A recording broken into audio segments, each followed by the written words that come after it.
picture of me. It's way too big. What the hell? Wrong one. We want to be here. There we go. Now, is the laptop going to work? That was a good mistake though. That, is it? Yeah, here we go. Disconnected, reconnecting. We'll just try again. Not waiting 20 seconds for that to happen. What about now? I need to check something. I think there's a way to make this just so it will stay connected even if I change scenes. But it should be good. Alright, we're up. Cool. Maybe turn this on. This helps too. We're going to go a very lazy 3 kilometers an hour. There we go, that's plenty. Alright, let's go watch some videos. I think everything's working. Audio should be good. Yeah, probably all. It's all fine. Someone will let me know if it's all messed up. Alright, let's check this out. This guy's channel's awesome, by the way. Highly recommend watching some of his videos.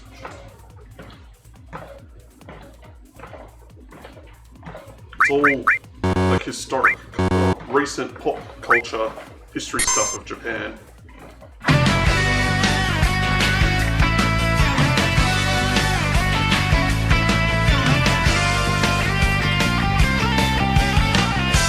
Almost forgot to bring up chat, that's kind of important. You know all about Japan in the 1980s. The boom, the excess, the moment it all peaked. But what about the sequel? A decade that was supposed to go even bigger, yet somehow went somewhere completely different. Because the 1990s in Japan, they weren't a step down, they were a shift. From the last echoes of that 1980s optimism to the kind of digital melancholy that defined the end of the century, this is still the Japan you know and love, but different. My name is Aniki, and this is Timeline Japan. This awesome, by the way. You should definitely check him out. He's got like a whole bunch of videos. He does each year of like what happened in Japan in 1980, and then he does 81, and he goes all the way through. And now he's doing the 90s. Now this is going to be interesting. I'll chuck a link from his channel in chat so you can see it easily. Look how slow the laptop is. Takes forever to do anything. Viceroy said, "Your legs are about to be killing you." Nah, I'll be fine, man. I barely rode today. It was a short ride, so. And believe it or not, walking uses very different muscles to riding. Intense_7 said, YouTube.be. There we go. Alright, let's get back on it. Look, it's taken forever just to go full screen. 1990s. Oh, look at One those more scam decade, lines. 10 more videos, countless more stories. The highs and the lows, the absurd and the unforgettable. Moments that shaped a nation, the culture that followed. Oh, Games, you know that movies, music, anime, bubbles bursting, and everything that came after. This is the 1990s as Japan experienced it, told 1 year at a time. Ikimashou. 90s were good. Let's do this. Yeah, GTO's the shit.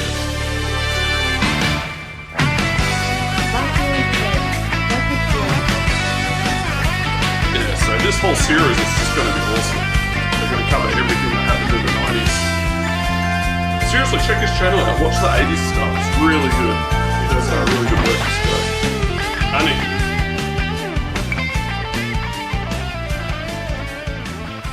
Alright, next. I think this is just a shitpost video. Yep. This guy's funny too. This is Nick Tech. He's always on. Doing like hardware, video game, computer game news stuff. Behold, your PC specs for Lego Batman game. That computer not included. Legally, right? Like you used in a crowbar.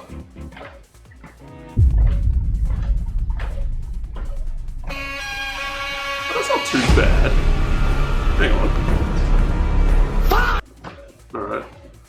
So you need a decent processor. i5 1600. That counts me out. 16 gig of RAM. I got 2 gig to spare. I have to unlock half the campus. Oh, jeez. Still a good GPU. A GTX 960. That's shit. RX 6400. That's ancient. No worries there. It's funny how they put the ARC A580 against those other old-ass GPUs. What is it? Low 1080p with 30. With FSR. Oh, okay.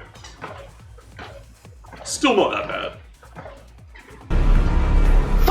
Ugh. No, I think this thing you already get Put it through. kind of stuff. Gold card. It's not too bad. Oh, you got one of the little security cards? Hell yeah, man. Oh, that explains... No, weren't you... How did you wreck yourself on the one at work? I thought you went to like a golf course or something. Whoa, whoa, whoa, whoa, whoa. 1970 XT will run this game below 30 if you try playing native 4K. Well, yeah, that's 4K. Anyway, Steam have a thing that they're bringing out that's going to fix all this shit.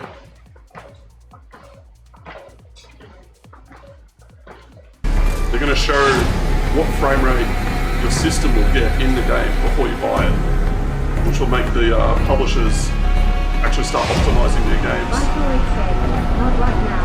Still on equipment creatures. Guess it was a work card. Man, that's like a hell of an entry, like you start a new job, crash the cart and wreck yourself. Jeez, I guess like you're still learning how to use it and all that, but damn. Yeah, Unreal Engine 5. Which is bad news for me, because my CPU can't run Unreal Engine 5 stuff without mods. Alright, next video. What do we got? Oh yeah, just a short one from Garnt, whatever this is. This will be him getting reprimanded by Twitch, I bet.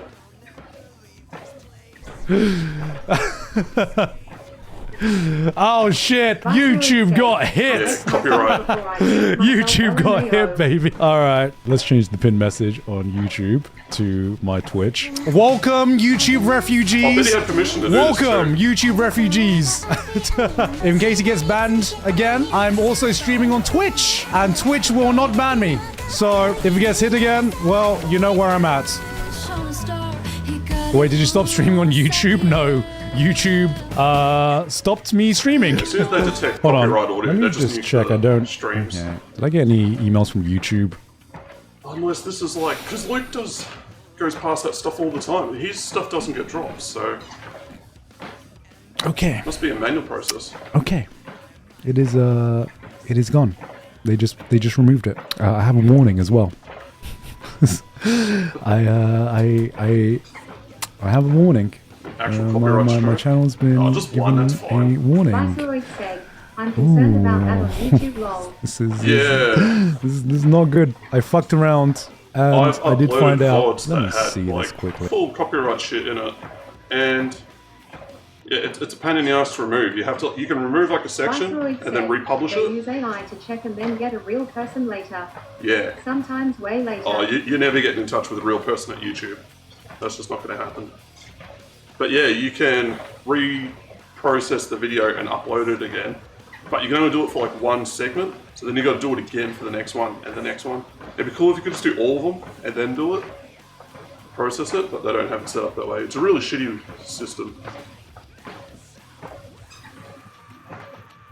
How bad You is are it? banned. Okay, impact on the channel. Okay, well, guys, I'm not going to be Nah, just taking get a kick, mate. any You'll be risks fine. I don't give a shit. anymore Viceroy on said, YouTube because I have to do that with a here's what I few of got. my videos. Luckily, it is just it a takes like community 7 guideline minutes. warning Yeah. because it's your first time. It's just a warning. You can still upload, post, not and up live stream. immediately In either. fact, The this processing happens can take again. forever. Your channel will get a strike, if it's a and long you VOD. won't be able to do things like upload, post, or live stream for Viceroy 1 said, "Oh, I week. just heard Linkin Park. I want to try the screen one day." Fantastic. Oh yeah, I forgot we got the music Well, going. big test. Should be it's, pretty quiet. It it's been shouldn't a be big test. overpowering the video. So, great. Fantastic. All right.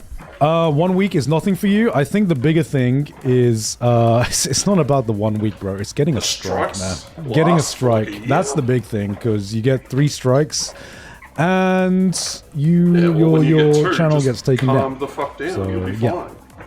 So yeah, we ain't playing with fire again when it comes to co-streaming on YouTube.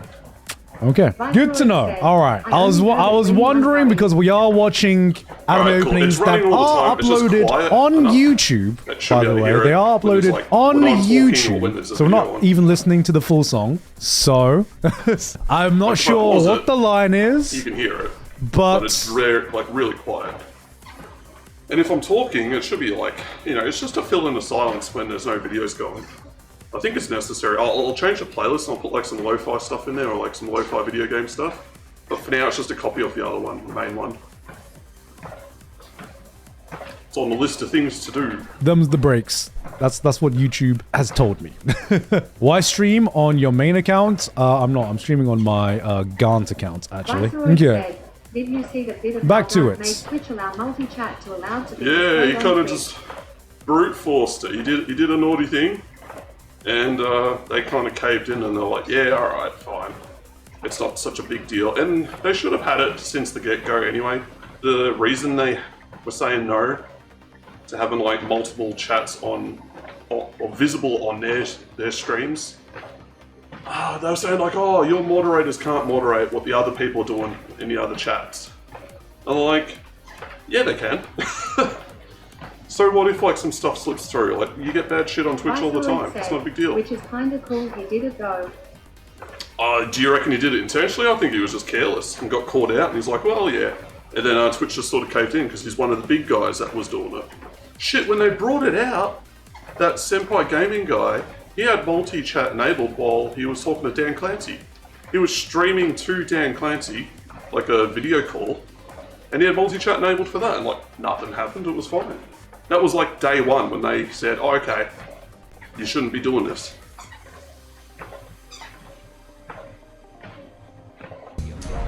This is the CRT guy? So as you can see, I got 3 screens right there, and I just added a new screen here we go. to my entire setup.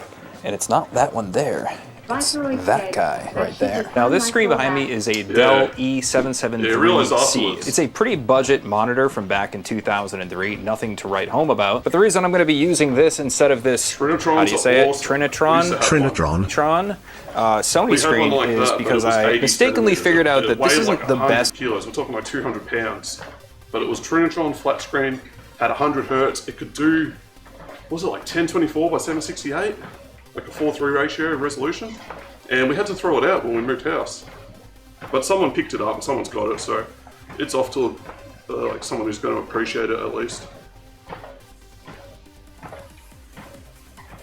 For high-end PC gaming, and I'll get into that in just a minute. We're going to talk about the screen and show you some It's gotta be like footage a from the 21-inch screen. Dell. But I really want to cover how good Might be this 19. old Dell looks. Now, normally on this channel, I do mostly PC fixes and a bunch of PC-related tech. So, of course, we're going to be using an RTX 5090 system to test this CRT, which is totally overkill and stupid, but we're going to be doing it anyways just because that's what I Damn, that's got. quite But I a want to lot. give a shout out to the channel Found Who was Tech. buying a So screen much for so that I choose this over this that? I can tell why. nearly every time I play. CRTs have zero Which sounds input lag complete- at all. Like whatever you do with the mouse, boom, it's on the screen. And some of the good ones, you can get fairly decent refresh rates. You get like 100 hertz, 120 hertz. It depends how low you push the resolution. So you drop it to like 800 by 600 on a good panel, well not panel, but a good CRT. That's over 100 hertz. I used to have 85 hertz on our 17. We had a 17-inch, what was it, ViewSonic P775, and that thing was amazing. Insane. He recently had a CRT video basically stating that his CRT is better than his OLED. And Yeah, it's not saying that the CRT's got its OLED is advantage. superior or he thinks the OLED is worse. I just like He big just screens feels as well. like playing on And the you're not gonna get a big CRT is a CRT better that experience for top him. out at 21 And it inch. made me start to question things. It's been a long time since I've actually used a CRT. So I went out and bought this Trinitron. My wife and I took a trip to Really? Worcester, which is about an hour drive. So we did a Takes up the whole 2-hour back drive. seat. Picked up the Trinitron. It's a giant, super heavy TV. And I figured that this would be the way to do this, but I was obviously completely wrong. I a CRT Newbie. I know very little about this Yeah, hit stuff, him so up, man. He's you got guys his can stuff. correct me as many times as you want. It'll be helpful to me, so please do that down in the Kind of comments. bad form to Shortly just after, I keep did it. bring my wife to a museum in Worcester, which was really cool, and then we headed back. And the first time I set this up, I ordered an adapter that downscales, and I'll leave that link down below. There's no affiliation, so I can downscale a image to 480i, which Just doing that's interlace where I on a started to monitor. run You into a don't little need bit of that. trouble. Let's jump Yeah, over to some of monitors that are footage so progressive. you guys can see what I mean. So right out of the gate, you're going to see some lines going across the screen, of course, because this is a CRT. And No, the that's not tube why it is does that. emitting That's because the shutter rays. speed isn't All right, synced so up this whatever is the shadow. refresh rate of the screen is. You can fix that, but kind of need a fancy camera to do it. I've never played this game. Of the Empire. almost It's a an launch excellent title. game, classic game. I used to love playing this as a kid. This level is actually a little scary sometimes. I used to chase this thing all the way down here and try to catch it. Never could. But let's get into why I'm using this retro play game this as on an a TV, example, that's just because you how can see the people play colors, how stuff. beautiful stuff looks. Obviously, this is 240p instead of 480i interlaced. And so basically, we're just If he's using it doing as a sample 480i, here. then he's playing on like an emulator. This room right here, there's a I mean, one of those Might giant as well things just play it somewhere. on a 64. But yeah, so as you can see, this looks pretty good, and no problems obviously, because this is what it's meant to play.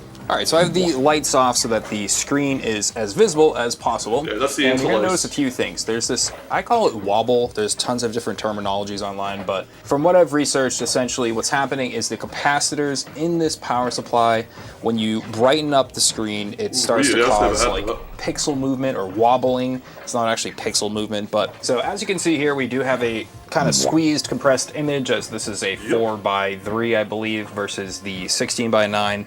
So that is going to be a little bit tough with games, as you'll see in a second. Starting out on the Sony, as you can see, the MSI you can play Afterburner Cyberpunk overlay in is 4:3 slightly ratio. falling off the screen, Just mostly just set on the top resolution and a to little it. bit on the left, but everything else is mostly visible. So in person, this actually does look pretty good until you get to menus Yeah, or it anything becomes that is a illegible. small text. Then it's a real hard time to read. And some games do this better than other games that have larger text, but Cyberpunk is just way too small to read here. Now I started to lose track of time while playing this on the CRT, and it doesn't look the best, but for some reason its nostalgic presence made it more fun to play. I don't know why. There's going to be a few things like this speed limit sign that look a little bit wonky and compressed, and then your draw distance is That's just going to be Cyberpunk, awful. not the That's monitor. just the nature of it. Now jumping over to the Dell monitor, I was very surprised as to how good this looks. I did lower the frame rate a ton here to get this image very clean, but it's surprisingly beautiful on this Yeah, it screen. would be cool to see like modern games on a CRT, on a good CRT. Now this looks a ton better while playing it, and not only that, I can pretty much read everything even though the screen is smaller, but that is because we have a higher resolution. Currently we are at Pretty low. That's 1024 gotta be a by 780. 768p. And there really is something interesting about this experience. You gotta think back to when we were 17, younger you could do and playing on a 1600 CRT as by kids. 900? Well, no, 1600 by 1200. But the refresh rate was like maybe 60. So I ran it quite a bit lower. I did 1152, I think it was by 864. That was a pretty good resolution for it.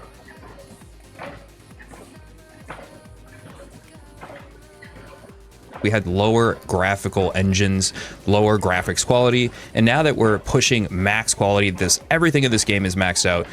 There's some sort of strange glass door effect where it almost looks like you're looking out a window while you're playing this, which that's brings me to the interesting. game Body Cam. Now this game is an ultra realistic looking game. We are maxing out the settings here, and on surprisingly both the Sony and the Dell, we're getting a pretty decent Amazing quality. how realistic Again, there are Body some Cam looks. visibility issues on the Sony where it's hard to read some of the menus, and hands down, I'm going to be picking the Dell all the time throughout this video, but I do got to give a little credit to the Sony TV because it does look half decent here. Now there was one game that I just enjoyed more on the TV, even though it looked a little bit better on the Dell. I think the bigger screen on the TV just you been made playing this SpongeBob's game for Battle of kids? Bikini Bottom Rehydrated a better experience overall, but as you can see here, they both look very good. I can read Oh, the good text luck in with the that, man. menus on both the TV Get all and the those Dell, doors. And yeah, overall, this was a for pretty about an fun hour. game to play. Now, no CRT test would be a CRT test without Grand Theft Auto. And I wanted to test the newer Definitive Edition over the older ones, mostly because we kind of know what that looks like on these screens. Now, I know somebody's going to argue this, but the Definitive Edition does have upgraded graphics over the original,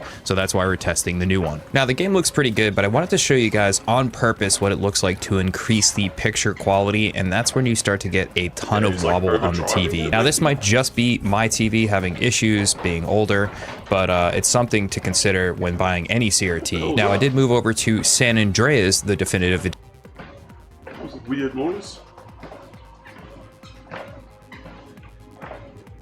Edition on the Dell CRT just to test the two different games, but it's basically the same engine, and hands down, again, it looks way better. It's a little bit less colorful, of course, and this game, particularly in this area of the map, is very, very like blue and green, but overall, I would say that this is the better experience. Now, do keep in mind, I have been turning the lights off, and Yeah, the Dell it is is a in the lot dark, less pretty much. bright versus the TV, so that is a factor to think about. Now, I really need to clear up something here. I have both cheaper end stuff. The Trinitron is actually a lower end model, and then the Dell CRT is a low end model. The video that we watched earlier where the guy's featuring a very nice Yeah, screen is that's a basically very the best expensive IBM CRT screen. you In can fact, get. this is it here, and we're seeing it for about $360, but It's like they kind really of high vary and go resolution. all over the place. I've seen them on eBay before, $500 to you can do, $600, like, so it really 2048 depends by, on like, how whatever you can find it. The other And one is. It can do higher than like 1080p pretty much. And it does look really good. There is something about that CRT specifically that he has that looks awesome, and there are other models that do perform nice really screen. well and look really can see the good. corners, But they're again, not, this like, kind of goes back curving to in. like CRT flat. or modern OLED. They're both sucking a ton of power out of the wall actually, and they're pretty equivalent in some ways, depending on how big you go. If you go with like a 75-inch OLED TV, the CRT and the OLED are that's going to be also pulling absolutely very massive. similar numbers energy-wise.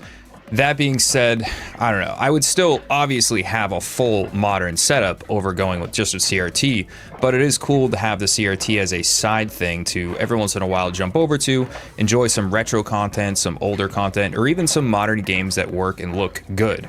That game Body Cam was actually way more fun on the CRT than it is. Now, I did say this in the beginning, it's kind of goofy to be testing this on an RTX 5090, but if you do want to turn on path tracing and all that kind of stuff in a game like Cyberpunk, you do need a decent card. You do not need a 5090, absolutely no way. I think a sweet spot would be something like a it depends on your 3060 resolution. up to like a 4070 or something like that to get a decent experience and be able to turn on all the bells and whistles. In Cyberpunk at this low resolution, we were seeing 89 to 95% usage in specific scenes, which is pretty crazy. So I don't normally do retro stuff too often. Occasionally I'll do a retro computer or something, but if you're into computer fixes, you if don't you're into pull it out tech by the and all that cables, kind of man. stuff, definitely subscribe to the channel. I Pull it out by the basically plug. upload every week as far as the last year has gone. But yeah, so we're gonna keep doing that. And also, if you are in the New England area, I absolutely recommend checking out this museum in Worcester. It's really cool. It's just the Worcester Art Museum, and they had tons of like knights in shining armor and just all sorts of unique stuff in there. I highly recommend Yeah, it. shove the And yeah, that's gonna do it stuff for the in video, there, like guys. it's completely Appreciate you irrelevant watching to the end, screen, and but I'll see hey, you guys in the whatever, next his one. channel. Bye.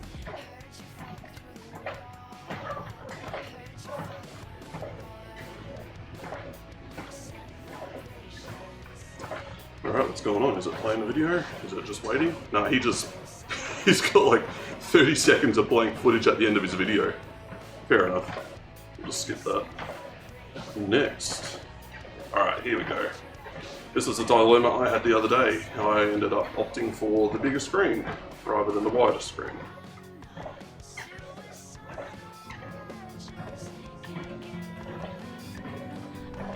Hi guys, it's Dan curved here, monitor. and today I have for you a short comparison of two monitors, Huawei MateView GT 34-inch ultrawide and LG Ultra I'm Gear not a fan of the curved 32 inches. screens. So on the left we have Huawei, this is The a reason VA is panel with curved 3K works if resolution, you're so in a specific distance from the screen. As soon as you go too far away, like there's no point to it. You might as well just have a flat panel. And since I rotate my screen and watch it from bed, like I want the flat. Keep the curve to yourself. 3440 by 1440, It has 165 Hz refresh rate and aspect ratio of 21:9.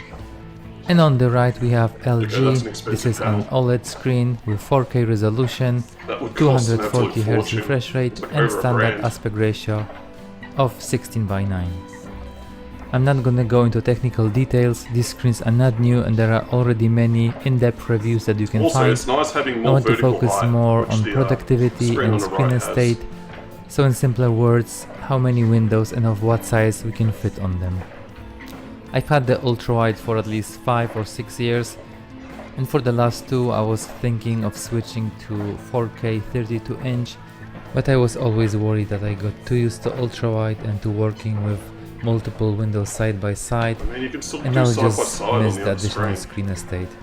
Of course do, like, 4K is a higher borders as well. resolution, so theoretically you could have more space, but on 32 inches using full scale resolution of 4K it's unusable, the font is so small and you have to use smaller scale resolution. You just scale it up.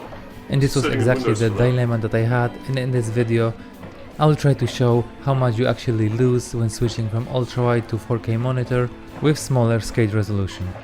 So here we have full resolution of the ultrawide screen, it's 3440 by 1440, and after switching to LG Ultra Gear we have a full 4K resolution, which as I said is not really usable. It Then is we have usable, you just don't have to set it up 3360 by Oh, he's using a Mac, so they probably 1890, don't have that option. and this one in my opinion is the best Like a one, way to scale and up gives us everything. almost the same width as in ultrawide, even though font size looks also quite small compared to ultrawide. And then we have 3008 by 1692, and on the scale and font size level this one Also, is the that's closest stupid. to the You're not running native ultrawide, resolution. but we lose so it's almost just gonna be 400 horrible and pixels. blurry. You always run native res on a real panel. And width. Please note that regardless of the settings, your screen will have 4K resolution. The scaling will just render the windows right, so it and has got font that size feature. as if using the smaller one. Okay, so let's move now to real life scenarios. I have a PDF and a browser opened on the ultrawide screen, and the same PDF and window on LG. The PDF has the same zoom level, and the browser window has also the same width. On 32-inch, this is the resolution of It's a no-brainer to 3008 me, by right-hand side. 1692, which gives us the zoom level closest to the ultrawide screen. So as you can see on the ultrawide we have still quite a lot of space between the windows, Please. and on the 32-inch there is basically no space between the windows, but as you can see in the browser we have half a row more on the videos, Get warm. and the PDF there is still space below it. So as shown before, on this scaling level we have around 400 pixels less compared to ultrawide. Now let's switch to higher scaling level, so 3360 by 1890. As before, the window sizes both for PDF and the browsers are the same on Yeah. both screens, Vertical real but we estate have is a lot really of additional underrated. screen estate We still have vertically a on the 1610 32-inch, monitor, and that was similar great amount of for it. space between the windows. What Even was though it? the It was, difference seems bigger, the ultrawide has only 40 2560 by pixels more. 1440? So with windows side by side, it's almost the Yeah, same that was a space, and pretty yet we useful get so res. much more space vertically on the 32-inch. No, it was 1920 Even though we have by a dock on the screen 1200. as well. On this scaling level, it's the still a font size looks 16:10 quite ratio. small compared to ultrawide, and the switch seems quite drastic at first, but after several days, it seems totally normal and it's very usable. Here we have another example of the lower resolution with 3 windows on ultrawide, and the same 3 windows on the 32-inch. As you can see, the middle one is not shrink it fitting down. entirely The text one's way wider. due to this 400 pixel always extra difference, room on the but edge, even on doesn't this it? scaling level, we are not losing that much space horizontally. And This now is a again, weird test. the higher resolution, But I guess it's the practical. middle window People are fits gonna wanna almost entirely, see the there is comparison. really very small difference. And again, so much more of additional space vertically, looks like around 25% more, which can be very beneficial for coding or reading longer files. So on both scaling levels we will get additional space vertically, but only on the higher scaling level we will get similar, almost the same space horizontally. There's no comparison. As for media and video consumption, in most cases the 32-inch is also That's a the better other problem choice. with like an ultra And the wide. You're video always is going full to have like screen the or crop has bars very to the small side, bars on. and that becomes a problem if you stream as well because you're outputting 16:9 usually. And it's just wasted real estate, really. If you do like 16 by no, because it's like a 21 by 9, or I can't remember, whatever the aspect ratio is, because it's so wide. When you put it out as 16 by 9, it crops the top and the bottom off, and then you still get the full width in like on the output. But it just looks horrible. It's wasted space. So almost always, I would say, 32 inches way to go. Said, Force be with you. Force be with you as well. I believe it's still May the 4th here. Oh, we're in the same time zone. Yeah, of course it is. Yeah, it is. For a whole 2 more hours. I'm just doing another treadmill stream. I did a bike stream before, but it was kind of a short one. So I figured, hey, when we get home, we'll have dinner and we'll set this up and do this, because I've got a couple YouTube videos I want to get through. And this is a great way to do it. Said, it's a little bit longer long. Yeah, it is. We're, I think we've got the 1 hour time difference to you guys at the moment. So it should be, what, like 9:20 over there? So we're going to end it a little quicker. On the top and bottom. And as you can see, the ultra I'm wide just going through my YouTube playlist. I've got a bunch of videos I want to check out. The standard ones on the sides, which are typical for ultra wide, but also keeping the top and bottom ones, which some video makers are I very don't think often this is added even this guy's artificially, video, because it says source and this Netflix. unfortunately He's just taken looks someone quite else's bad video on the and he's ultra put wide. his Of course, there are also voiceover over videos it. that will take the full width on ultra wide, what's his channel? but these are really very rare cases. I hope this helps you decide if you have a similar Yeah, it's a dilemma. totally. He's just nicked someone else's I stuff. myself I say as I'm watching someone else's video on Twitch. sold the ultra wide and switched entirely to LG 32 I have no idea inch what movie full that is. screen, and I am super It's like happy some with the low-budget switch stuff. and really appreciate the additional vertical space. One additional thing you should know if you're planning the switch: if you switch from ultra wide back to flat screen, you will have this super weird impression that the flat screen is actually convex. Yeah, because you're used to But it curving apparently around this is you. some mind trick, and But I it was saying takes before, several curved days screens, or like they're a even bit of a weeks pain. until If you you go will too see far it away from them, as an there's actual no flat point. screen.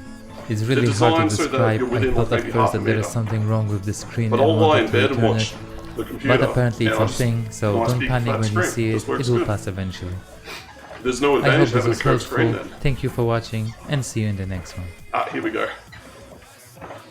Same GPU inside, I might different brands save this outside. video So why a do little some bit cost later, way 'cause more? Archway And did what say he wanted actually to see it. separates? So we'll bring that one back when he pops up again. I've already seen it too. I just want a refresher. This is cool. This is probably like the coolest camera that I've ever seen. Like, film camera. And the types of photos it gets are amazing. What if I told you there was a camera that could turn every one of your images And I'm trying to find a way to into emulate still that with my from camera a over movie? there. By just cropping the top off and using the right lens. And I'm sure there's a way to do it.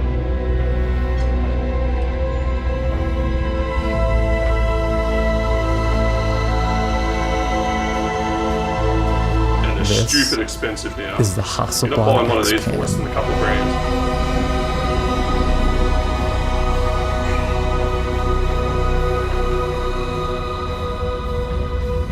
It's so wide. Every shot it takes is just like a double panorama. I love this style of photography. You just don't see this type of stuff anymore. Like huge panoramas. Everyone's doing vertical or like just all the 3:2 ratio.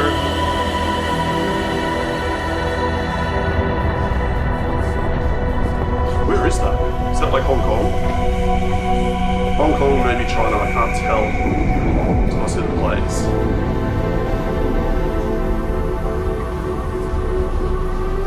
These are film photos, like they look awesome. Yeah, that's definitely somewhere in China. Probably Shenzhen. It gets a bit noisy down the bottom. The Hasselblad X-Pan is a truly remarkable camera.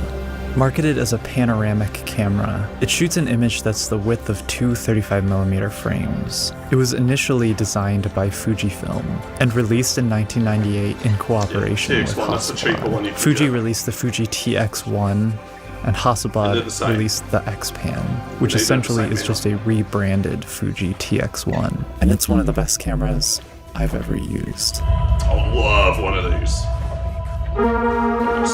The design of this camera is awesome looking. It has that same retro future Japanese tech feeling as the Contax cameras and its other semi-electric film cameras from the 90s coming out of Japan. Its operation is all electronic and uses a mechanically linked rangefinder with manual focus lenses, similar to a Leica. Because of its super wide aspect ratio, it feels very similar to the wide aspect ratios of the cinema world. And to be able to walk around with a camera that allows me to take images that feel like they're out of a movie is awesome. Being able to see the world in this wide aspect ratio changes how I think about taking Can you images. emulate this with a cheap camera? That's what I want to know. I reckon you can. That's got to be Korea. We go to there. The popularity for the X-Pan and the TX1 exploded in the early 20s. Prices for this camera were at an all-time high at that time, in the $3,000 to $5,000 range. It is a camera that is very hard to get repaired and is an all-electronic film camera, so the possibility of components dying is very high. What makes this camera special is the image format is actually larger than 35mm. It takes 35mm film, but the image is actually closer to the width of two 35mm frames side by side. 3x2, it's 6x2. I have a video in the past where I made an anamorphic version of the Hasselblad X-Pan using my Hasselblad 500cm and an anamorphic adapter that I machined. This camera isn't actually anamorphic. It uses spherical lenses that have a larger image circle than 35mm and crops the 65x24 out of that image circle. If you have an equivalent lens on a smaller sensored camera, you can actually image adapter that I Hasselblad X-Pan using my Hasselblad 500cm and an anamorphic adapter that I machined. This camera isn't actually anamorphic. It uses spherical lenses that have a larger image circle than 35mm and crops the 65x24 out of that image circle. If you have an equivalent lens on a small lens, he just said 65x24, which, you know, is useless to me. That's just the film size. Censored camera, you can actually reproduce these images identically. The 45mm f4 lens has roughly equivalent of a 28mm f2.5 on full frame. If you took an image, so I've got to be able to get that on like APS-C. So that's like what 24 divided by 1.6 will give me the focal length that I need for that. Can I just figure that out right now? Let's try it. You know what? We'll do it the lazy way. What did I say? 24? 24 divided by 1.6. So what do you need for that? 15mm, I can do that. I've got a lens that, oh wait, do I? Yeah, I've got a lens. No, I don't. I don't have a lens wide enough. So mine would be similar. The widest I can go is like, what have I got? I've got an 11 to 20. That's like a 17mm, so I'm 2mm off. That's alright, that's within margin of error. I think I can get by with what I've got to do this. image and cropped it to the same field of view, your images will look identical. The only thing that you're losing out on is the higher resolution of a larger negative. One feature that I absolutely love about this camera, when you load film into the camera, it unloads the entire roll, and then when you take a picture, it feeds the roll back into the film canister. If you open the back by accident, you're not going to fog all of the exposures you've already taken. I don't know why this isn't the default for every film camera. GX 需要您的支持，才能继续制作这些视频。当前的世界状况使人类和机器的生活变得艰难。众所周知，在20年代初的全球芯片危机之后，人类面临着迄今为止最严峻的挑战。在您通过 HL 持续支持的情况下 ，GXX 将能够远离公司系统，并投入更多时间制作零喜爱的内容。顾客将可以访问独家幕后上传、现场直播、秘密的地下 Discord 服务器。每集的演职表中将有您的名字，您也将在每季度收到摄影作品的打印版本。谢谢大家，并在外面保持安全。 rotating displays. It's like a fan blade that spins, but it's got LED lights on it. Alright, let's use that. It feels like New York. Maybe Boston. Big Iron Bridge? It's hard to say. Yeah, that looks like New York.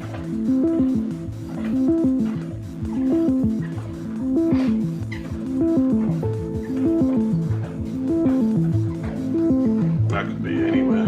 Seattle. No idea.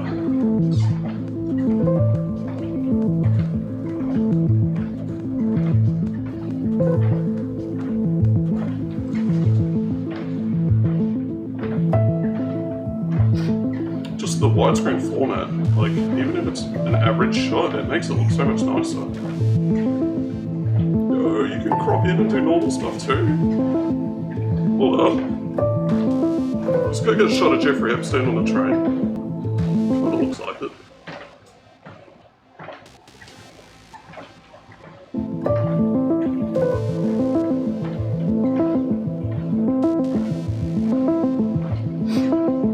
I can do vertical too, wow.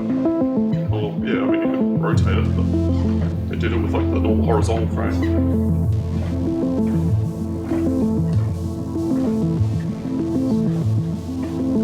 I love to take intriguing images that spark my curiosity as to what was going on in that moment that I captured. I like to look at them later and imagine what movie could these images have came from? What story can I make up behind these images? And this camera really enables me to do that on a whole nother level. Generally, I crop my images to a wide aspect ratio anyway, but to be able to view and see the world through that aspect ratio is an entirely different game. One thing I loved about the Fuji GFX cameras is that they offer an in-camera preview for the 65x24 crop from their Fuji TX1. So the GFX 100 that I had for a while, I had that constantly in the 65x24 crop mode. And just to be able to see the world that way through the viewfinder just makes a world of difference. That's why this camera is so amazing to me, because this is the type of photography that I live for. If you want your images to have a similar feeling as mine, head over to gxace.com and pick up my Lightroom preset packs. If you can't afford this camera, just pick up a 28mm lens and just crop your photos in Lightroom and you'll get an identical look. This camera embodies what I love about film. I mean, that's easy to achieve with the lenses that I've got. My, shit, I think even that lens that I'm using right now at its widest is like perfect. It kind of starts at 28.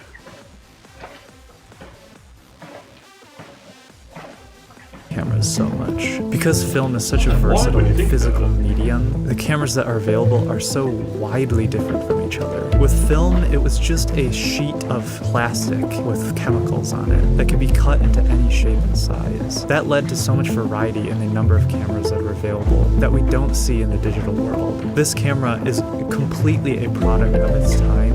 I don't think we're really going to see something like it again in the future. Maybe Leica will do something like that, like a super wide type. Maybe Hasselblad will bring it back, but I don't know, they don't really do those sort of niche cameras.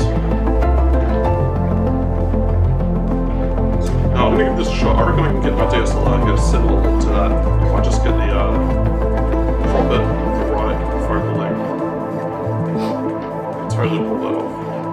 This dude's even got like awesome credits at the end of his videos. What a legend. I'm actually going to share that into chat because his stuff's awesome. More people need to see it. So let's go back. Just bear with me while the horribly slow laptop chugs along. Alright, we'll copy. Give me that one, and we're putting it in here. His channel's worth watching. Intense He's got some really cool stuff in there. YouTube.de. Right, next video. Is new car as good as old car? Probably not. It's kind of hard to replicate the old cars. They've got a style that you just can't have anymore. This is a 2023 fresh off the assembly line Toyota GR86. Still kind of expensive. It's one of the last affordable sports cars out there, and it can be yours for $30,000. I'll take that. And this is also a Toyota 86 from 1985. And it can also be yours for about the same $30,000. How does a nearly 40-year-old Toyota command the same price as a brand new car? That's a really Today we're nice going to one, drive too. both of Very them and clean. find out. Welcome to Donut. I wonder how stock it is though. Is there a lot of weight? Let's start with the new GR86. The modern 86 is a joint venture between Toyota and Subaru to give buyers an affordable sports car at a nice price. Since its debut in 2012, the car's gone by many names. Normally Like that the little 86. YouTube overlay just goes away when you like click off or do something else. We'll try it again. Second time lucky.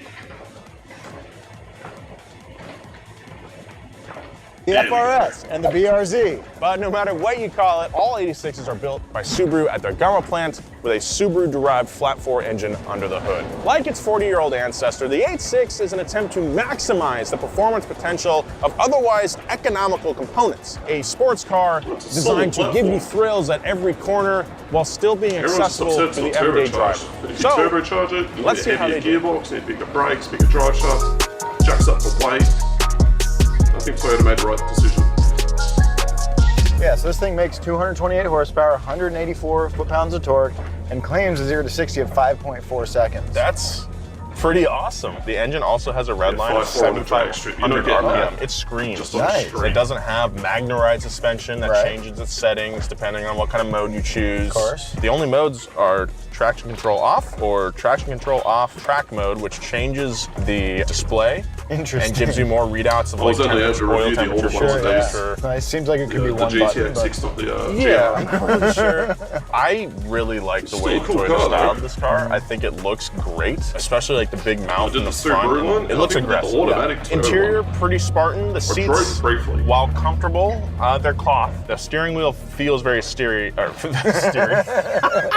The steering wheel feels very sporty. It's got like those thumb cutouts. The shift knob feels very good. It doesn't look cheap or anything. They feel almost aftermarket. Yeah. So it's like you're already buying a car that has the things you already want, and I think that's pretty cool. It has that same almost Miata feel for me, where the steering wheel is like a little lower than you're It's got the expecting. fake noise. I mean, they pipe it in with a literal pipe. Yeah, it's got grunt. Wow. I don't know. Get rid of it and just have the normal induction noise. That's fun.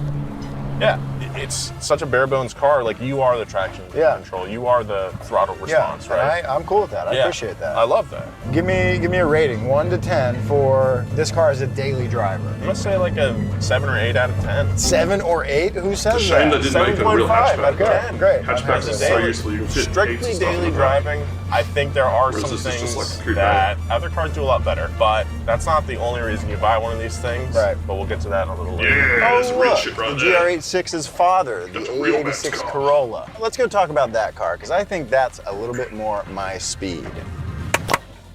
Seatbelts are designed to save your life. So think about today's sponsor, Aura, like the seatbelts for your digital life.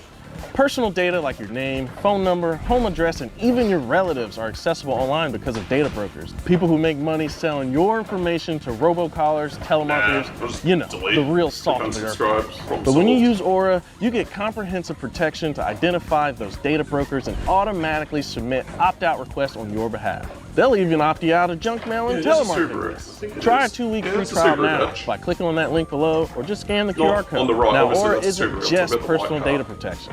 It's got a large range that of was features Subaru like SVX. VPN, password management, parental Subaru- control, no, the Leone's real-time like monitoring totally- for it's like credit and off-road identity type theft, thing. plus much more. It's It's just every weird, though. I online remember the safety SVX tool having, you'll like, ever need pop-ups. all inside one simple app. So Yeah, just check probably out did. that link below or scan the QR code or head to aura.com/donutmedia to start your free 2-week trial today.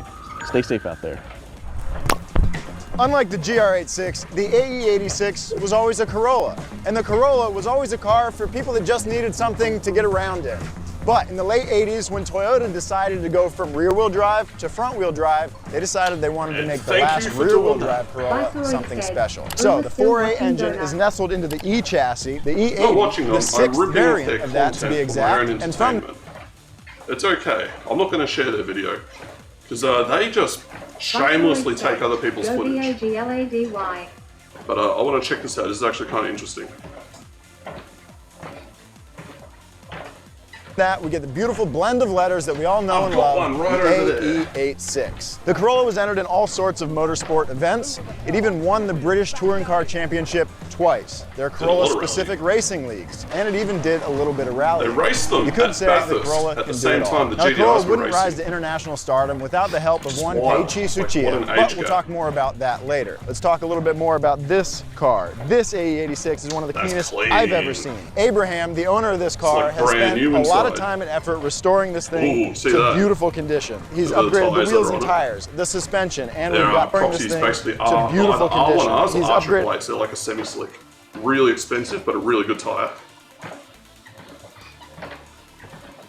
The wheels and tires, the suspension, and we've got a Japan-only front bumper. An A86 in this kind of condition can easily sell for $30,000 or more to the right collector. Comparing it to a GR86. But is that a result of nostalgia or niche markets? I can already tell what they're going to say. Might be something more to the chassis is not as tight. Let's find out. It's more fun. It's got more character. There's less like electronic intrusions. And then you know the new one. Obviously, it's nicer inside. It's quicker, more grip. But yeah, you got all the electronic nannies in there, and it's got the stiffer chassis too. Viceroy said, Luna better walk more than Google this whole street. Yeah, I believe it.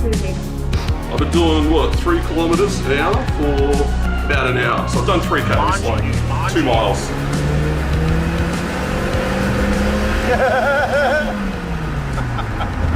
You can definitely tell right off the bat that it makes less power. It doesn't feel slow. Especially when you consider it's 40 years old. I mean, they make like 130 horsepower standard. Sprightly. It's not, it feels alive. Like the GR86, so weird this seeing a brake booster on the other side. Has a red line of my brake booster's on the left-hand side there. And then on the right is like the wiper motors and yeah, fuse box and all that crap. What else is different? They got the washer bottle up the other side, so the Japanese ones have that on the right-hand side. Batteries in the same spot, the air intake is the same. One's got a totally different engine in it though. One's got the supercharged one. Oh yeah, they have the American one. Yeah, they've got the American one and they've put a few Japanese parts on it. But look at the camber towers, like maxed out, because of course, that's what you do. 2,500 RPM. California spec, man, they got it. 112 Japan got 134 horsepower. Pounds of torque for 0 to 60 of around 8.5 seconds. Any drag race not going to win a lot of drag races with that, but you know what? That's not what this car is for. Top to bottom, you know, throttle input, smooth. Shifting, smooth. Brakes, I do like the red and black interior. Very much from the 80s, it's very really bare cool. bones. You got your steering wheel and your shifter and your climate control, and that's kind of it. Sure, this doesn't have blind spot mirrors and heated seats and, you know, traction control and stuff like that. But in terms of getting you from A to B, it does it, and it does it pretty well. How are you feeling right now driving this thing around town? Probably cooler than I should. All right, so we've established that this thing's pretty cool, but you gotta talk about why it's so iconic. Back in the 80s, there's a race car driver named Keiichi Tsuchiya, but on the weekends when he wasn't racing, he'd take his Corolla up to the mountains and he starts sliding it around the turns because the car's rudimentary straight axle suspension in the rear made that really easy to do. The video crew hears about Tsuchiya's sliding antics. Together they make a tape. It's called Plus B. Bootleg copies of it spread across the world basically and start inspiring people to get their own cars sideways. Not only did it inspire drivers, Joe, but artists. That hurts here on pronounce it like that. Shinichi Shugeno, who made a little comic called Initial D. Oh, ever heard of it? The protagonist drives an AE86, explodes in popularity. It's an iconic car, and you can't forget that while you're driving. Also, and I don't in America, you guys only got the flip-up I mean, you literally can't. So this guy's imported like basically a whole Japanese front end for his American spec one. And he's probably got the Japanese rear lights too.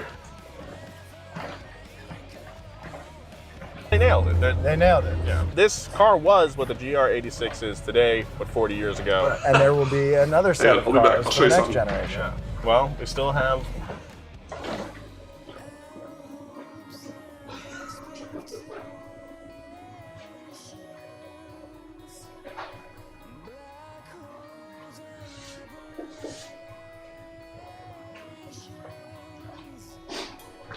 I've literally got.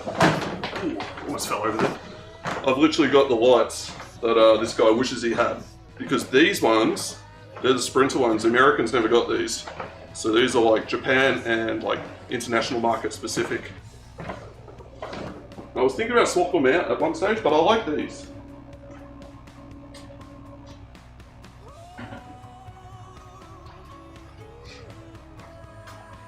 I've got 86 parts all over this garage. Yeah, I'm not going to make that mistake again. There we go. Look at that, gracefully entered the treadmill.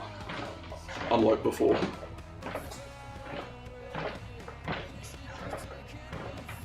One more drive to do.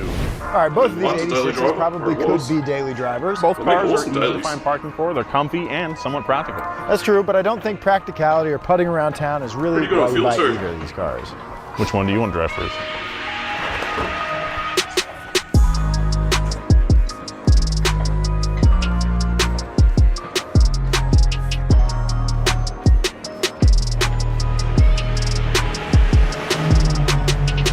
Now this is where both of these cars were meant to be driven. Neither of these cars make very much power, so you can really push the limits because the limits are so low. Oh no, it's got semi-slicks on it. It's not going to be that bad. Toyota and Subaru did a lot of work strengthening the car's torsional rigidity. They want the car to communicate better with the driver, and the best way to do that for them was to stiffen it up a little bit. God, it feels like a light car. 2,300 pounds ain't much. And it brakes so well for such small, tiny brakes. They're okay, but they're not great. This car also has electronic power steering. Now, normally, people want hydraulic because that communicates a lot better. It's a lot more analog. At least that's what the thinking was. Toyota, as far as I can tell, has done a really good job tuning this electronic system to tell my hands what the front wheels are doing. Nolan probably feels like he's going so slow right now, where I feel like I'm flying. Oh, what a fun car. Break it, you Just gotta remember that it's not mine, you know? All right. I'm in the Corolla now. Job is definitely on my tail. Well, while we've been saying slow car fast, I mean, this is medium quick car. The suspension is definitely more rudimentary. But I'm driving an AE86 on a canyon road. They're just fun to drive, that's the main thing. I don't really care about all that. It's a type of fun that's really hard to get from any other car. All right, Joe, if I gave you $30,000 right now, no worries, man. Have a good one. GR86, AE86. What do you think I'm going to go with? If I had to drive one every single day, definitely GR86. I think it's a great town car. Nearly an hour and a bit. I just don't think it's as cool as this one. It isn't. It's a phenomenal car. It drives great. Absolutely. I kind of want to get one at this point, but this is cooler. Cool. I'm guessing you're probably going to go with this beauty right here. You're dang right I am. I'm going with the old one. Thank you so much for watching Donut. I hope you enjoyed these Toyotas as much as we did. Oh yeah, and huge thanks to Abe for letting us borrow his beautiful AE86. No, we'll see you next time. Make sure you subscribe so you never miss another video. See ya. You may have heard of ASMR, but today we're going on a journey called ASM Cars or next. Might make this the last video, then I'm going to wrap up. Alright, that's Bondi. Hi friends, Saki. Currently living in Sydney for only 12 days. I moved here Must from be interesting Japan. because I never hear about Today, the reverse culture shock. I'm going to talk about 10 things that shocked me as a Japanese person living in Sydney, Australia. By the way, this knitting flower, my local friend gave me this. I've been texting with her for over 1 year and she gave me to welcome me. She's here. got a bit of So like sweet. Australian Her. accent to her. She's So definitely not cute. talking like an American. Let's see. First, I feel like people enjoy their lives much more than Japanese people. When I went to Kutchi Beach in Sydney, Yeah, do a I beach. saw so many people lying on the beach. I was so shocked because it was maybe Wednesday or Thursday on weekdays. Oh, right? we call those Like, people doll there's bludgers. Maybe 100 people. They get lying on every the day beach off. under So the they go to the beach sun. whenever they want. It's so relaxing. People enjoy their lives much more than Japan, especially in this big city. When I stayed in Tokyo, I saw so many people rush and maybe I'm trying push to get busy other here too. people to get on the packed train. Maybe no It's better choice. to just They need drive. to do it because otherwise they can't make it to their workplace, right? And nobody cares about getting tanned. In Japan, most ladies have umbrella to protect themselves from the that's smart. We have, like, sunshine, getting one of the tanned. highest So but skin cancer here, rates in the nobody world. has that We should probably start umbrella doing under that. the strong sunshine. I was kind of surprised. I was working as an English teacher at a Japanese high school. 95 or 99% of girls complain about sunshine, because they don't want to be tanned. They It's want the to keep opposite their here. You look skin better when you're tanned. looks pale. So that was surprising to me. And like I said in the beginning, it's been 12 days, only 12 days here, but I applied for other job opportunities. I realized one thing. Getting job opportunities is Yep. way harder Probably than on in a Japan. working visa as well. Now in Japan there's the worker shortage, so it's really we got too many easy people to looking for find jobs casual positions, maybe in restaurants or cafes. But yeah, in Sydney, it's very competitive. Like even in a cafe or restaurants, found it very difficult to find vacancies in casual positions. Yeah, so I personally applied for 20 stores, restaurants, supermarkets, but I only got 2 replies from them. That sounds hard, right? Yeah, so 3 days ago, I had a job interview. Getting harder as and well. I got a job. I passed it. I just, got a full-time too much job, so competition I'm for going too to few work jobs. 38 hours from the next week. Oh, one Cool, more thing. I knew you should On be the on working working holiday holiday visa, people are allowed to Oh, wow, really? I didn't know work that. for the same company for at most 6 months. So partly because she's of gonna be that, stuck it'll be with, like, very difficult casual for positions. working holiday visa holders to get a job, get a decent job. Because even if the company train them for 1 month or 2 months, they need to leave after the 6 months, right? So I just that's why delay. Just say, yeah, I'm good I for the whole struggle year. with finding a job. And then bail Speaking 6 of months that in. job, casual job, the wage for Yeah, but the cost casual of work living is also way more way better than in Japan. It's almost impossible to live in Tokyo only with part-time job. But here in Sydney, for casual workers, they Nah, offer something doesn't casual up here. workers penalties, Because right? Like rent in they Sydney need to increase and the their cost payment. of just housing in Sydney is through the roof. So yeah, okay, casual wage. You're not living any sort of glamorous life on that sort of, like say you're working a casual job, I don't know, like 30 hours a week. That's maybe $600 take home after taxes. What are you gonna do $600 a week? Like, you're renting an apartment for yourself, that's at least $400. You got $200 for the rest of the week. No. 20% She's got extra cheap accommodation money somewhere. for the wage per hour. So that means the minimum wage for casual worker is gonna be like 30 US dollars. Sorry, 30 30, I thought it was about 25. Australian dollars. So that'd be pretty good. And also they offer workers penalties for weekends, more penalties. Yeah, you just get your hours cut for like no reason. It's a risk. You don't get Parties super for and you don't get like holidays, sick days and We're stuff so either. surprised to hear that because in Japan there's no extra payment for weekend or holidays. So I had no idea about that before coming here. The wage is Yep. way better than in I Japan, know that all too even well. for casual jobs. Self-employed. But one thing that surprised me is the rent in Sydney. I live in an area closer to wonder the how much center of she's the paying. city, so it's really expensive. I live in a tinier studio with my husband, but even so, it cost me around 580 Australian dollars per week. $414 US dollars a week for the place that she's in. That's like $600. The only way she can do this is because she's got a husband with her. You wouldn't be able to do that solo unless you're working full time at a decent Per job. week.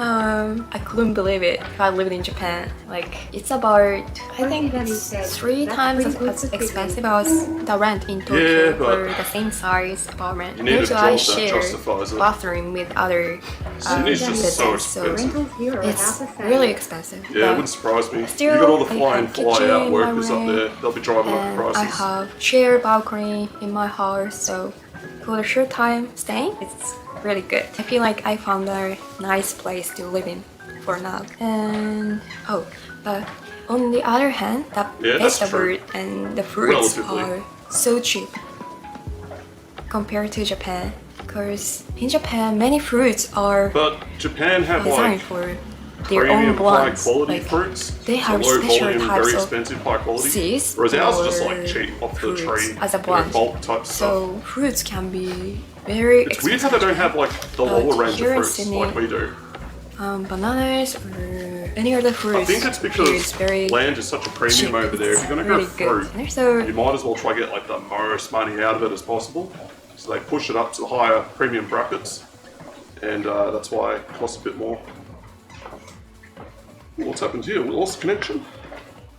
Japan doesn't have so large lands in the country, so we need to import a lot of fruits and maybe vegetables as well. But in Australia, they grow up fruits and vegetables themselves, so that feels my phone amazing. just said like reconnecting, so I don't For know. nature and land, explores that it's illegal to cut down trees, even if you own the lands in Australia. Even if you buy the land in Australia, you're not allowed to cut down the trees. Some places you can, some places you In can't. Japan now, it's kind of controversial to cut down trees in the big lands. Here are some people own the after people buy the big lands, they cut down trees and develop the land for the maybe hotels or tourism spots. The situation is now being changed, but I'm on the treadmill so many watching lands this. in Japan were already bought by Mostly just native trees, that's the problem. rich people from Yeah, overseas. gum trees are a real pain to So, take down as well. It's kind of controversial. Their but roots just in get so everywhere. many lands, And when they tons of cut down trees are cut like down. the old ones, And usually also they'll take down a it's gum little tree because the bit thing's sour. like about to die. It's very dry and the wood like splits and they're hard to take down. You need like an arborist to get like right up there and just like limb by limb hack the thing down. You can't just fell it in one spot. But you know that Yeah, environment, Benji, this is nature is damaged for as the title says, creating Japan versus Australia, 10 solar things that panels or shocked me living in Sydney. Benji West It's said, interesting. Doing good. Just got back and grabbing some pizza. Oh, nice. Yeah, I'm doing my second stream today. I did a bike ride before. It was a short one. I went shopping, picked some stuff up, came home, had dinner, and yeah, wanted to watch some YouTube videos, so I figured, hey, let's jump on the treadmill and do it. This is like reverse culture shock. She's come to Australia, and so it's interesting I to was see how impressed by how the she's Australian reacting to government the way that protect we the do things nature here. and the trees even Benji now. West said, So thinking even in the about big internet city issues, like Sydney, it's there suffering are from so the many RN. peaceful gardens and Danny parks. said, So one of ours, not even native. I had to argue hard for them to remove it. Yeah, It was it's right tricky. over the power box and roof. Always dropping branches, and they were still like, no. Yeah, no worries, man. I might be wrapping up soon anyway. I'll be on for like maybe another 10 minutes or so. here compared to the big cities in Japan. I was only In going to big go on here for about cities an hour. In Japan, I feel The other day like was only I'm for like 2 surrounded hours. by Legs were killing me. gigantic Danny buildings, said, no right? buffering for me. So I didn't like big city, but I like living here actually. I'm on like a home network, so I know There's my connection's less pretty good. crowded Shouldn't have and any also problems. a lot of greeneries. It'll either just drop and go out completely, or it'll work perfectly. That's smart advertising, private lessons. Cash, under the table job. I have the waiting list for my Japanese private lesson, so if you are interested in learning Japanese with me, please check the link in the video description below. The last thing, people are more friendly than in Japan. It depends where you go. Currently working as a waiter at the restaurant, and I talked to a lot of locals. When I saw a local gesturing like this, maybe he wanted to tell me that I want to eat, but are you still open or something like that? And I talked to him. Oh, it's okay. It's almost closed, but you can take you can take away. That's just a And hungry then guy. he came in. Of course he's gonna and be I nice. told him that If he's your rude, gesture he's not was getting his clear food. to understand. And then he asked me like, how long are you here? How long have you been working here? And then that kind of small chat. Yeah, that's true though. In never Japan, happened in Japan. customer In staff Osaka, conversations are always might be very happen, scripted. They almost but follow the same formula. In many places like Tokyo, Especially if it's a busy place, I they don't don't have think time that for small talk. happens for many workers. Especially workers in Japan behave very politely, like, right? Because Yeah, but it's also customer very is artificial. God. So Like when I got back it's to kind Australia of culture shock in from that Tokyo, sense. like one of the first things I noticed was just how, I don't know, authentic your interactions are with people. It's like if someone's having a bad day at work, like you kind of know. They don't take it out on you or whatever. It's just they're not putting up this like fake facade to be like nice to the customer or whatever. It's just people more, I don't know, genuine. I say.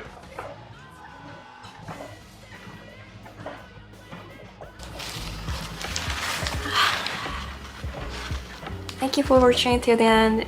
I I think I might be hope running you out of enjoyed videos. I didn't it. put that many in the list today. If you have any question about life in Sydney or comparison between Japan and Sydney, please let me know in the comment below. I'm always happy to hear from you. Alright, let's share Thank her you so video. much for being here. This stuff's actually kind of interesting. Honestly, this is In case you guys want to check it out, check out her channel. Copy. Look at this, I've got this down to an art form now. Intense_7 said, YouTube.de. It's the first time to talk to camera, to talk to you without any script. I've been preparing a lot for my videos and I read the script correctly, properly, but this time I didn't prepare a lot. Yeah, so I want to hear from you. Like, how did you First feel video about I've this seen. video compared to the previous ones? Today as well, I need to Yeah, so work it's like a half from day shift. 5 p.m. for That's about 2 normal for like a hours. casual place. But I'm excited about talking to locals as a front of the house in the restaurant. And from next week, I'm going to work at another place because the wage at another place is way better than the present job. Anyway, that's all for today's video. So Thank she you hasn't been there much. very long, Bye-bye. she's already leaving the first job that she got to go to another one. It's kind of a risk hiring, working holiday visa workers because you just don't know how long they're going to stick around for. Alright, what do we got next? Oh, this is long. This goes for half an hour. I'm not going to watch this now, but this is cool stuff too. This is that Aniki guy. But I'm going to check this out on my own. Maybe there's something else I can quickly jump to. No, that's the last one. We've got the graphics cards one. We'll do this. I was planning to watch this again. This will be the last video, then I'm out of here. I gotta have a shower and get ready for sleep. Same GPU inside, different brands outside. So why do some cost way more? And what actually separates Asus, MSI, Gigabyte, and the rest? Asus. That's real. You've probably Costs heard more. of the Asus tax. It's that extra $50 to $100 added to the price tag just for the logo. Asus positions itself as the premium tier of the market, handling both NVIDIA and AMD chips. Their flagship ROG Strix line is famous for being physically massive and overbuilt. These cards usually have the highest power limits and the most aggressive RGB, targeting enthusiasts who want to squeeze out every last megahertz. On the more practical side, the TUF Gaming series has become a gold standard for reliability. It swaps the flashy lights for a rugged industrial metal shroud and high-grade capacitors. The downside is clearly the cost. You're often paying for a level of cooling that the actual that's so you can GPU chip overclock it. doesn't even strictly need. It's nice to It's have the that choice for headroom. someone who wants the peace of mind that their Hang card on. is running 10 degrees Who cooler was the than the worst? competition, even if their wallet feels These the all, burn. no, they're not even that all their the same card cards. is running That's a 10 horrible degrees comparison. cooler than the Benji West competition, said, even if their "Yay, wallet think feels I the was in burn. a dead zone." MSI. If Yeah, your main probably priority was. is a silent It's been PC, you're pretty usually sold out looking here. at MSI. They've spent years perfecting their twin Frozer I do fan have a little technology, problem and in that, 2026, from their the Gaming last X couple of Slim treadmill streams, where my little window and the video one, it seems like it goes almost like a low bitrate mode, gets a little bit crunchy, but it's rhythmic. It's like every 2 seconds or every 4 seconds. So I've changed some of the encoder settings, and hopefully it's a little better today, but I'll have to find out later on.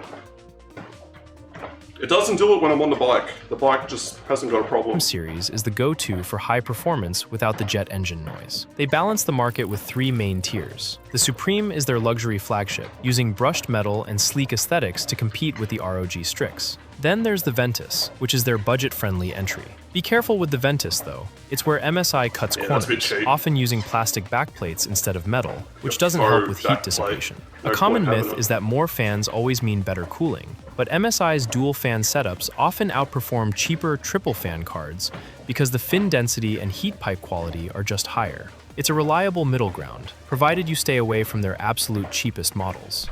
Gigabyte.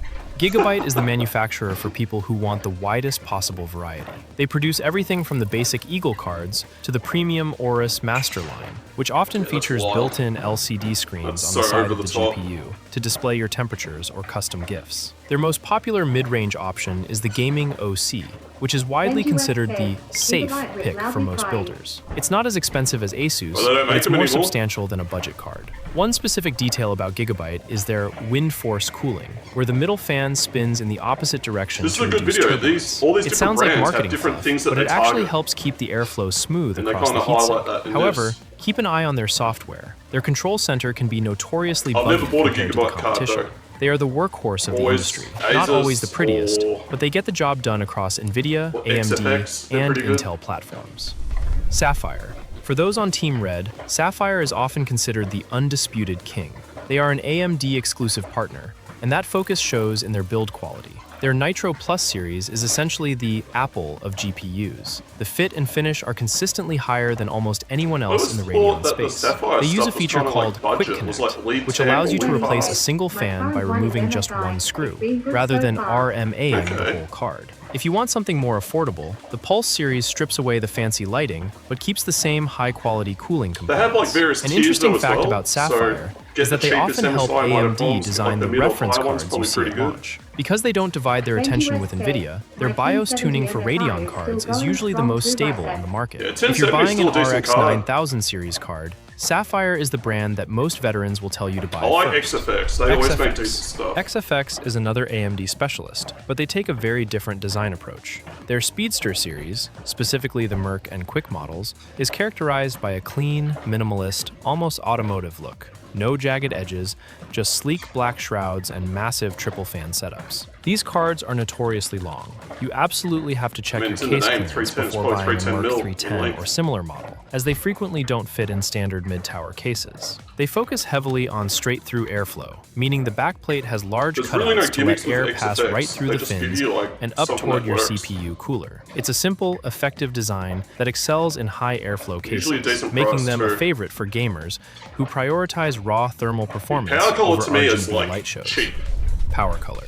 If XFX is the minimalist, Power Color is the aggressive rebel of the AMD world. Their Red Devil line is legendary for being over the top. We're talking about triple slot monsters with massive heat sinks and a heavy emphasis on devilish red aesthetics. These cards are built for high power draw, making them ideal for users who want to overclock their Radeon GPUs. If you don't need a 3-pound brick in your PC, their Hellhound series offers a more balanced, blue-lit alternative that still stays remarkably cool. A specific detail worth noting is their dual BIOS switch, which is standard on most of their cards, allowing you to toggle between a silent mode and an OC mode with a physical flick.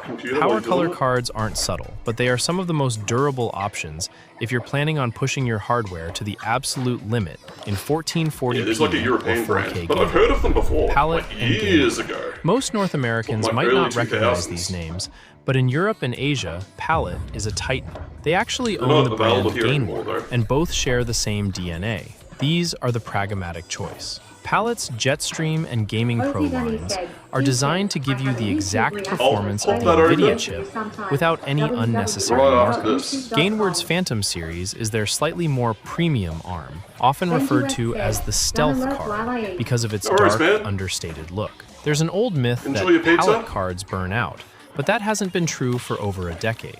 In 2026, they are among the most reliable manufacturers for the mid-range market. If you're building a system and you just want a 5070 that works without paying for a brand's marketing budget, Pallet is usually the smartest financial move you can make.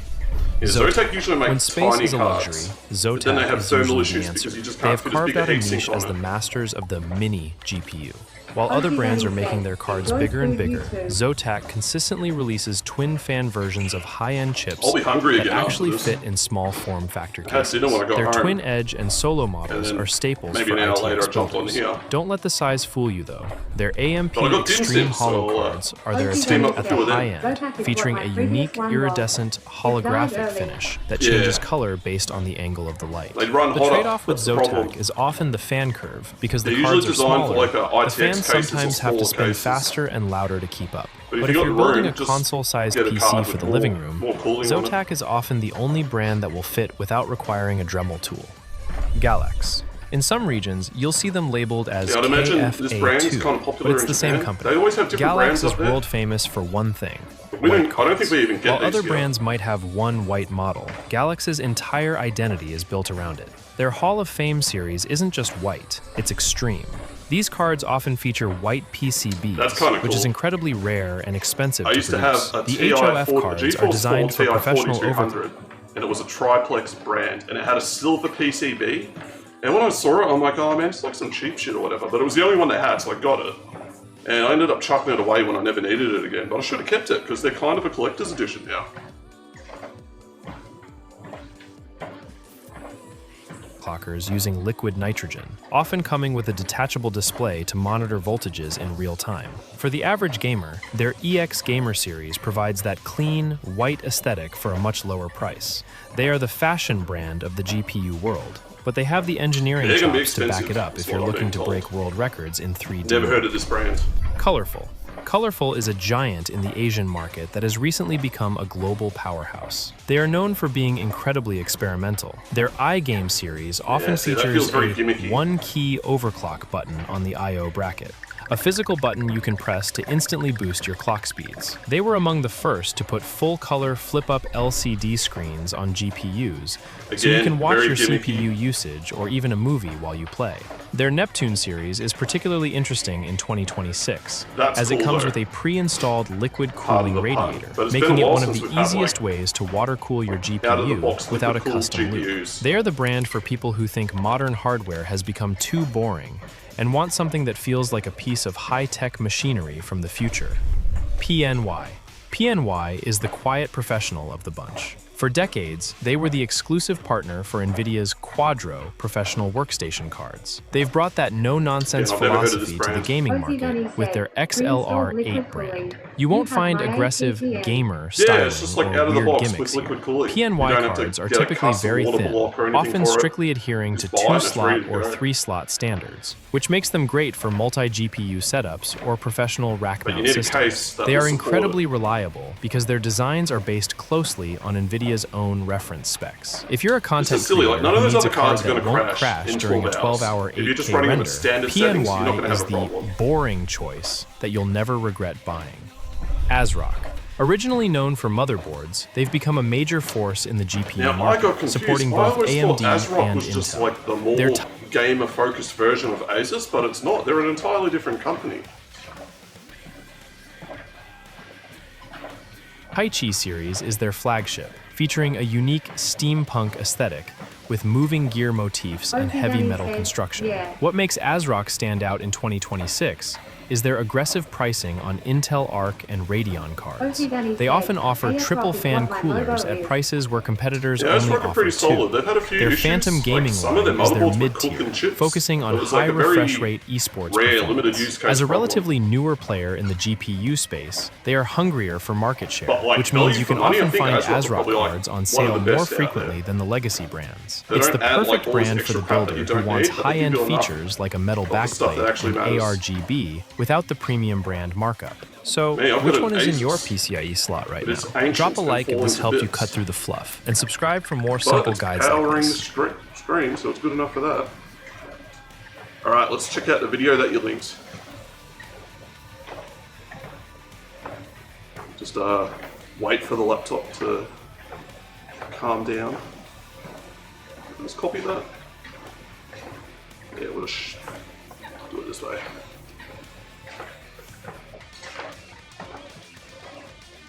People are like, why didn't you just click the link? It's so much faster and easier. Because I want to keep the chat window there, that's why. Alright, what's this? 9 things Australians secretly judge you for, Australian culture. Well, this will vary state by state. Australians are famous for being relaxed and easygoing. But that doesn't mean they're not paying attention. There are small unspoken things they'll notice, and sometimes quietly judge you for. They might never say it out loud, but trust me, it's there. And what I'm talking about is not necessarily a big cultural mistake, and no one's going to stop being friends with you over that. But these are little things that can make you stand out, and not in the right way. And the more you pick up on these cues, the easier it is to blend in and feel at home. Kind of looks like and the more Paul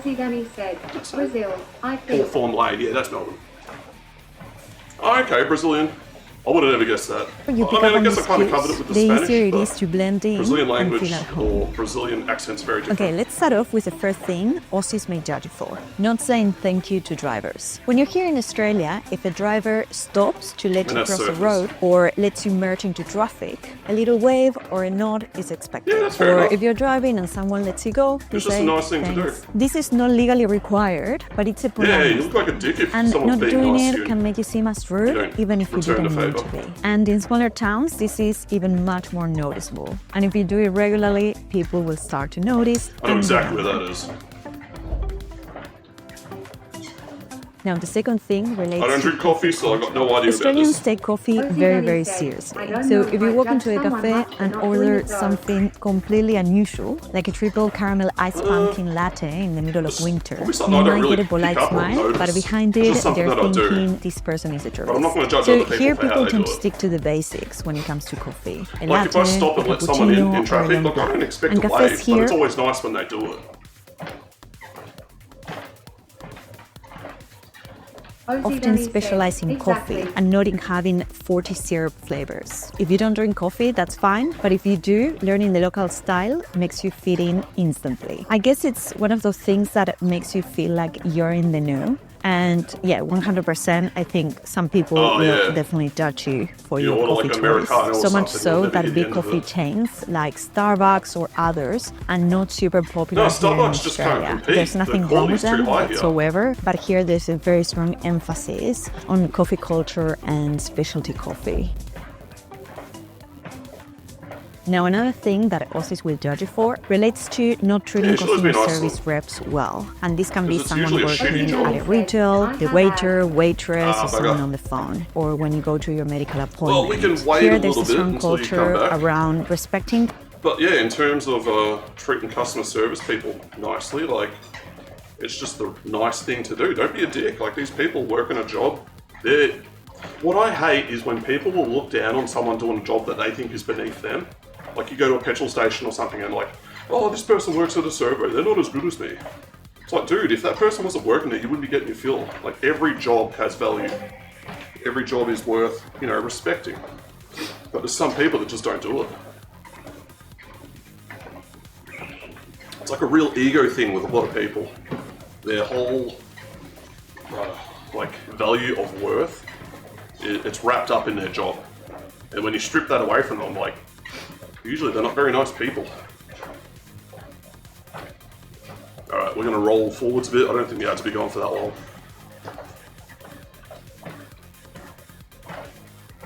Customer service staff. So if you go to a restaurant, for example, Australians tend to not complain. some For people example, if the complain. food wasn't great, they tend to not complain about it, or perhaps they don't even send it back. They're not going to make a scene, but they're She's quietly saying not people going generally to go won't back to the complain restaurant. about their food if it's like, not perfect or there's some problems with it. Nah, younger people won't do that, but older people, they love a good little complaint. That they'll look for things wrong so that they can have a complaint. Ozzy Danny said, they complain. Yep. They just do it after they left. Yeah, they'll do it on Yelp. Also, if They'll you're leave at a bad restaurant and you call people like, no, that's not right. That's super rude. Yeah, that's considered rude. And I'm saying this because I've seen people from other cultures, Like, if you're including making a mine, meal especially and your staff are perhaps older screwing it up, people, like they telling the need to waiters know. off. Otherwise, they're just going to keep They will doing it. gossip and leave bad reviews on Google. Yeah, that too. But see, then there's no immediate feedback to the staff that are working there. If they get let known immediately, hey, you've overcooked this, hey, I asked for medium rare and you torched it, like, they need to know on the spot. Don't go into the kitchen and yell at them, but just say, hey, look, this is a mistake, I didn't order this. Because you're paying money for it, right? So you should Waiter get like what you're this, asking and for. it's not nice. It's pretty frowned upon, so don't do it. Yeah, yelling at And there's a way to them do it or politely. being You don't have rude to or be rude about it. condescending doesn't come across well. Also, how you treat other people says a lot about you as well. So.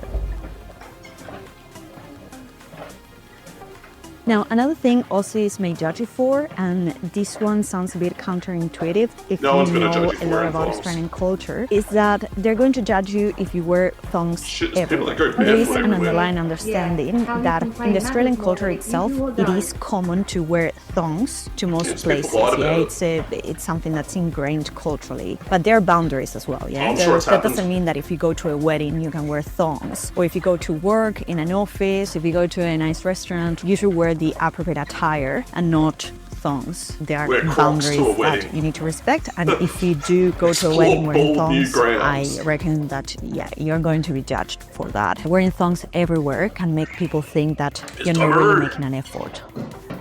Melbourne Central, as it's now known. Now, another thing that Aussies may judge you for, and this one I learned it very recently because I moved to a new house. This is an old unit, and now I'm learning about the rubbish collection system. So let me explain. Australians have a system for putting rubbish bins out for collection, usually once a week It's for just there general for the free waste food. and every 2 weeks for recycling. If you put your bins out too early, like Not 2 days lazy. before, this can be seen as lazy. It's and leaving funny them when you out put your for bins days out early, because afterwards, then everyone else that's copies you. also They're like, going oh to no, it's get bin you day. And then you just got a bunch of bins sitting out and they're not getting picked up for like a day or two. But leaving your bin out for ages, like, who cares?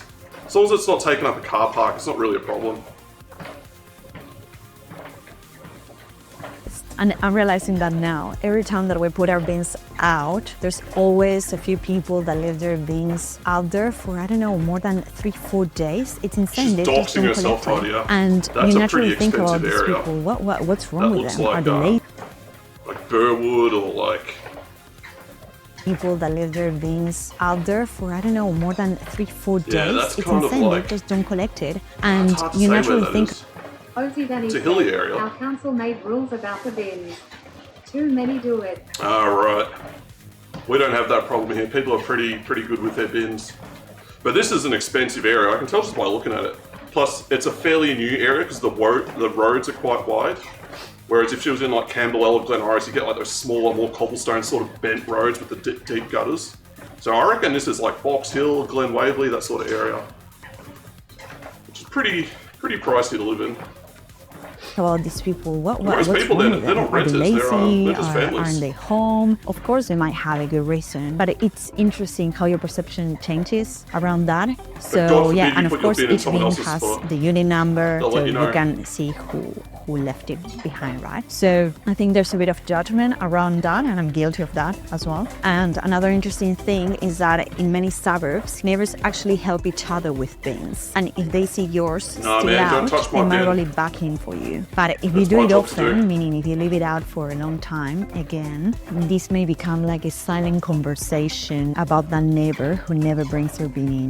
That's a really that's minor another thing. thing, That's bin probably- you etiquette. just got That's really, something like, that really noisy, caught my like attention, nosy especially now neighbours. that I live in a unit and now I understand what the deal Just is. neighbours, you can't let things go. Now, another thing Aussies may judge you for relates Yeah, to then you're not just a bringing freeloader. anything to a barbecue or to You a gotta bring gathering. something. So, if you're invited to someone's house, whether it is for a barbecue or for a bring some get-together, drinks, bring it's some meat, almost bring a always salad, expected whatever. that you bring something, whether it is a drink, a salad, dessert, or bread rolls. It doesn't have to be anything fancy, but showing up empty-handed feels a bit off. The barbecue culture here and the get-togethers are all about sharing. The host might provide the meat, but guests help fill the table. people. So it's an easy way to show that you appreciate the invitation. It depends and people as well. will You should let notice if people you know don't. to set Yeah, so if you go expectations to a that, get hey, together, well, if you go please to a bring gathering, something. always ask the host, Otherwise oh, you're what just can gonna you go bring? hungry. And even if they say don't bring anything, Or it could be a still case bring of, hey, something. food's provided, just turn up.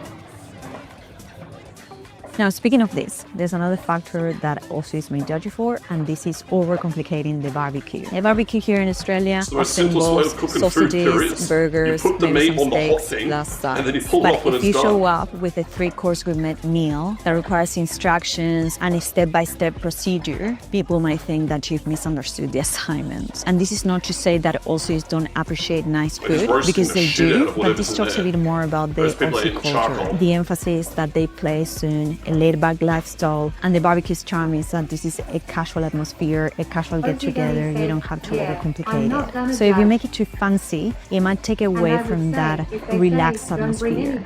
And you do, you could annoy the person.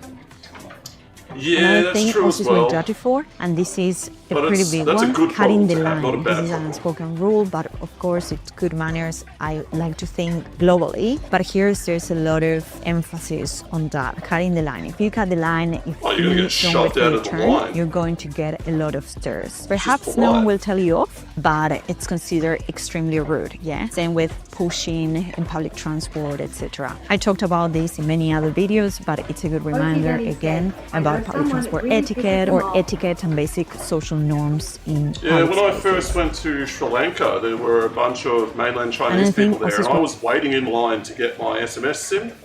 Not SMS SIM, but my SIM card from the little terminal. And I just got mobs. There were just people everywhere. Like, they just don't care about lines. So I'm like, all right, game on. So I just muscled them out of the way and got to where I needed to be.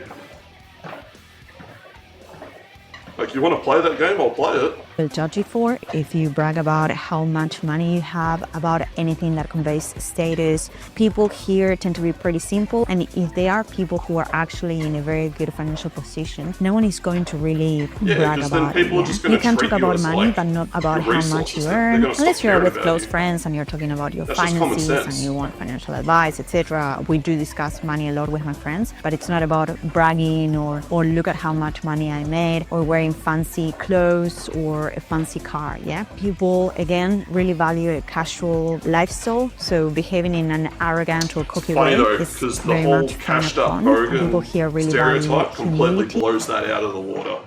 You'll have dudes in thongs and like a wife beater, but then they'll have like a $200,000 Land Cruiser. It's like, okay, you're obviously doing well for yourself. That is being humble and Well, you usually again, won't brag about that sort of stuff. So again, these little things are not going to ruin your friendships, but they do shape first impressions. So picking up on them is part of the process of learning say how most life of these works are just here. common And sense. once I you get wouldn't say them, they're that's going to make specific it to so much Australia. easier for you to Go fit to in. Europe, So what would you a lot of include the in this same list? critiques Let me know in the exist. comments below, especially if you've been living here for a Except while. for the And thongs, if you want that's, to watch more definitely one of videos about Australian culture and learn how life works here, I highly recommend watching these videos here and here. And if you like this video, please like and subscribe to keep supporting the channel so I can keep bringing more content Yeah, but for looking you. at the Thanks bloke, for you watching, never and I'll see you realise, like, soon. oh yeah, Bye. this dude's got money falling out his pockets. Australians are famous. That was an interesting video. But yeah, like I said, like, not much of it really is Australia specific. I think it's more just a culture clash from being in Brazil and then coming to Australia. If she came from Brazil and went to, like, say America or Canada or Europe, like, you could almost make the same video. Alright, I've been on here for an hour and 47 minutes. I did say I only wanted to be on here for an hour. So we've well and truly blown through that. But I'm going to try find someone to raid out to. And I can do it through the computer. I'm going to try type it in chat and see how that works. Because I've never done like the /raid thing. Alright, we've got a few people on. Let's raid Akasan. He's in some, like, north of, like, Saitama at the moment, or Saitama? Yeah. At, like, this motorcycle meetup where all these people are, like, camping and stuff. So he drove, like, 4 hours today to get there, and I've never raided him, so I think it'd be a cool idea to raid Akasan. So I'll just, Akasan_plays. Give me a second. Raid Akasan_plays. And we've got typos galore. Alright, that should work. Let's see if it's, there we go, it looks like it's working. Awesome. Thanks for sticking around while I burn some calories on the treadmill. I'm gonna have a shower and then just jump on the internet for a bit. It's working. Yeah, cool. So doing it with this, look how much easier that is than going through the phone. Oh, you desktop people don't know how easy you got it. Yeah, just say it's an Intense 7 raid. And yeah, I'll catch you guys on the other end. There we go. And I'm just gonna go in here.